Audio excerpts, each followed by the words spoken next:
Tarik ban penlong ke election MDC jongga Khasi Hills Autonomous District Council by Jaintia Hills Autonomous District Council yang mentahi kadang don hapdeng gejekran namar gejing hap ban ap ke sarkar ya ke delimitation committee ban pendap ya ki kam ha kapor ke babiang kumba ka julong nadu benai nai wing haswa ba samai trai kam jong kita ki arli ki council kin kut hau benai leber na gejing kut no ka sans nam laju sakhi ba ki sengsan partai badru ki kirtong gila khore bha ban pendap ban pen kre ek election da ka ba ki letrung yeng ne ban pen bana kertang eladi Henry kari ka kenti ka peja namar ka jingha ban ap la sarkar kan penjalan ne kan penlong bai ha ka por babiang ka tahu benai rempang jones number 1 Kajing pensngau joko sarkar kalau wan nau sembut menteri rang ba ka jelau uba preston tensong uba khmi ka tanat district council affairs hadian bakla yo e kajing kali halor ke election MDC ya ka baulo ong kumba kalong menta ka sarkar hi ka kwa baki delimitation committee kin pen kloi ka bala Abi yementa ngatrai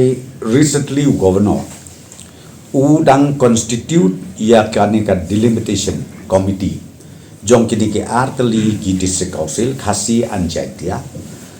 but menta they are on the job ban reorganize ya ki consensus te ya kani nakaliang jong ka government ru ngila ong speed it up instead kenang ba haka next election kabamot omsu da kaju ka konsensi gabarim mereka niat no da konsensi batmai hakaba kiri organize tambah kamut pada ban ong ba ngin increase ya kasit namar kani kade ka constitutional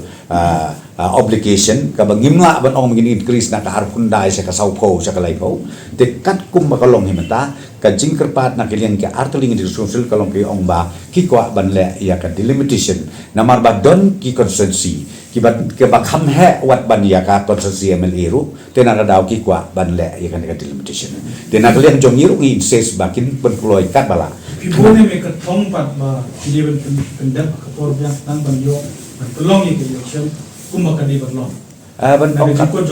ong ka thong ni ong adil as possible ngatrai kata de ka thong adil as possible baki de ban penpoy kum baklong menta kidang sudah tahu ya kata ka delimitation committee hakaba menta kala on the job bat ngi naka government lu ngila ong ngi kren na basai penploy kat bala khnang ba nginyo namar ba sisin ba le delimitation kindon bon ki kenjinet kijinan hakaba wat electoral kandon kijikela nang ne nang tai khandiat kan soi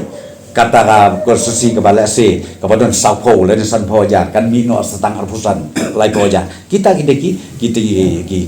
ki formalities ba pun bagaimana le tenang rawi ong ba penploy ka bala khanang ba la dep nang ta ngin sa simnya karai